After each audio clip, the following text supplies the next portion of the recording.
আসসালামু আলাইকুম, মারিয়াস কিচেনে আপনাদের স্বাগতম।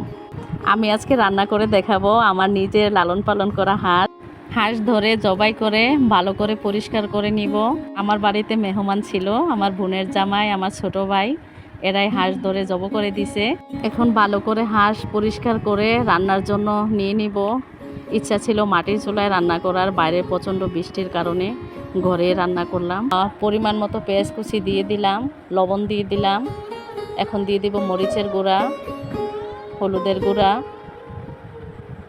আদা রসুন বাটা, এলাচ, দারচিনি।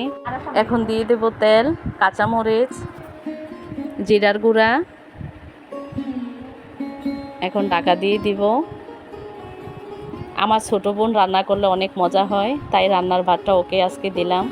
ওর হাতে অসম্ভব মজার রান্না। ও তেল মশলা একেবারে কম দেয়, তারপর ওর হাতের রান্না অনেক টেস্টি হয়। আমরা সবাই মিলে ওকে বলছি আজকে তুই রান্না কর। আসলে ও একটু অসুস্থ, তাও রান্না করছে। যাই হোক, সব মিলে সব কিছু ভালো ছিল, অসম্ভব মজার ছিল রেসিপি। গরম মশলার গুঁড়া, রসুন দিয়ে ঢাকা দিয়ে আরও কিছুক্ষণ রান্না করব। সব ভাই বোন একসাথে ছিলাম, অনেক আনন্দ করছি। এখন তোদেরকে অনেক মিস করতেছি। আসলে প্রবাসে আমার আরও 2টা ভাই, তোদেরকে পাশে পাই না। তোদেরকে অনেক মিস করি ভাই। সবাই যখন একসাথে হই তোদের কথা অনেক মনে পড়ে। আমি কথা বলতে বলতে আমার বোন রান্না করে ফেলছে, রান্না কমপ্লিট। এখন একসাথে সবাই খাবো।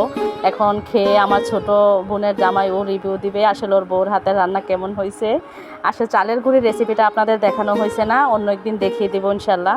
আচ্ছা, যারা এতক্ষণ ধৈর্য ধরে আমার ভিডিওটি দেখলেন সবাইকে অসংখ্য ধন্যবাদ। সবাই ভালো থাকবেন। আসসালামু আলাইকুম। আলহামদুলিল্লাহ, অসাধারণ রান্না। ঘরোয়া পরিবেশে চুলায় রান্না, দেশি হাঁস, অসাধারণ।